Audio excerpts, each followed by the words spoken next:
I walked away from God, and this was the result.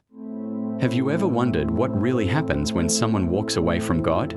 Many people think the answer is freedom. They imagine that life without God means there are no limits, no rules, and no one to answer to. I believed that too. I thought I could build a better life on my own. I thought I knew what was best for me. But I discovered something I never expected. Walking away from God did not give me freedom. It slowly took away the peace I didn't even realize I had. The Bible begins with these powerful words. In the beginning, God created the heavens and the earth. Before there was light, before there was life, before there was anything we know today, there was God. He spoke, and creation came into existence. The sun rises because He commanded it. The oceans stay within their boundaries because He established them. Every breath we take is possible because He allows it. For many years, I knew those truths, but somewhere along the way I began living as though I were in control. I slowly stopped seeking God. It wasn't one big decision overnight. It happened little by little. A missed prayer became a habit. Reading the Bible became less important. I became more interested in chasing success, comfort, and the approval of people than spending time with the one who gave me life. At first, nothing seemed different. Everything looked normal. I could still smile. I could still go to work.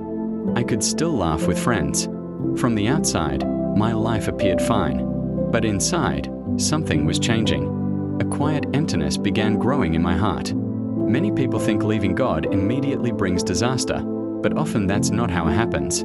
Sometimes the greatest danger is that everything appears normal while your soul slowly grows cold. Jesus once told the story of a young man we know as the prodigal son. He demanded his inheritance from his father and left home, believing life would be better without his father's guidance. At first, everything seemed exciting. He had money. He had freedom. He had friends. But when the money disappeared, the friends disappeared too. Eventually, he found himself feeding pigs, so hungry that even their food looked appealing. That story isn't only about one young man. It's about every person who believes life will be better without God. We often leave because we think we are running towards something greater, only to discover we've been running away from the one who truly loves us. That was my story. I thought I was discovering myself, but I was actually losing myself. Without realizing it, I had disconnected from the source of my strength. It's like removing a branch from a tree. For a short time, the branch still looks alive because the leaves remain green. But eventually it dries up because it is no longer connected to the source of life. Jesus said, "I am the vine, you are the branches."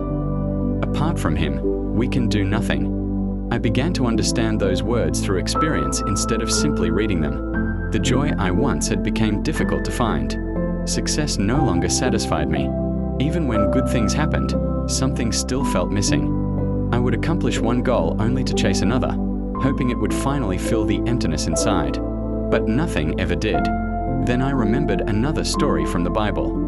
Peter was one of Jesus' closest disciples. One night, while the disciples were caught in a violent storm, they saw Jesus walking on the water. Peter asked if he could come to him. Jesus simply said, "Come." Peter stepped out of the boat and actually walked on water. As long as his eyes remained on Jesus, he did what seemed impossible. But the moment he focused on the wind and the waves instead of Christ, fear took over and he began to sink. How often do we do the same thing? As long as our eyes are fixed on God, we find strength to overcome life's storms.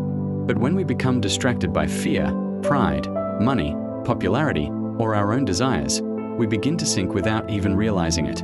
The beautiful part of Peter's story is that when he cried out, "Lord, save me," Jesus immediately reached out His hand.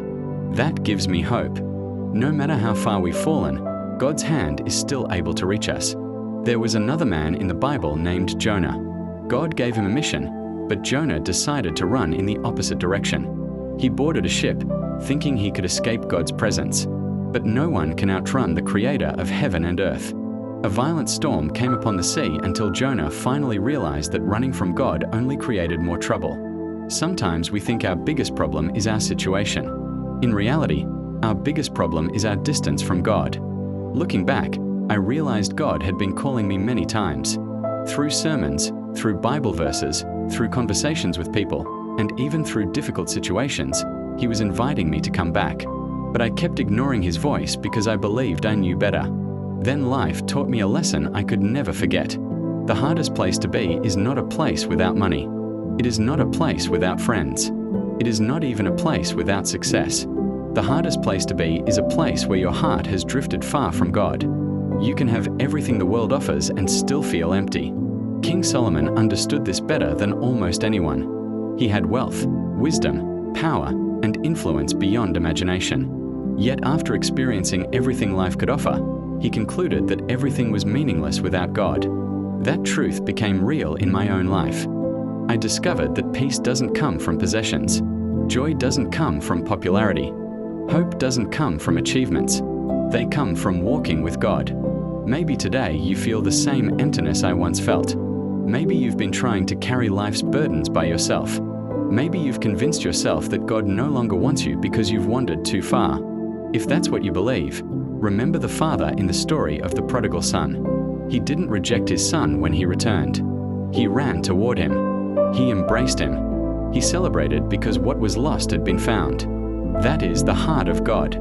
He is not waiting to condemn you. He is waiting for you to come home. The Bible tells us that if we draw near to God, He will draw near to us. Notice that God has not moved. We are the ones who drift away. Every step back toward Him is met with His love, mercy, and grace. Today, ask yourself one simple question. Is walking alone really worth losing the peace that only God can give? The world may promise happiness, but only God offers lasting peace. The world may promise success, but only God gives purpose.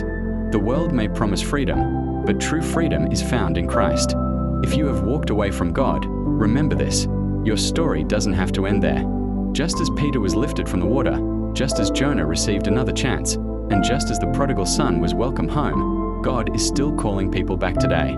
Perhaps today is your day to return. If this message spoke to your heart, don't ignore that feeling. Let it be the beginning of a new chapter. God has never stopped loving you, and He has never stopped waiting for you. May your journey back to Him begin today.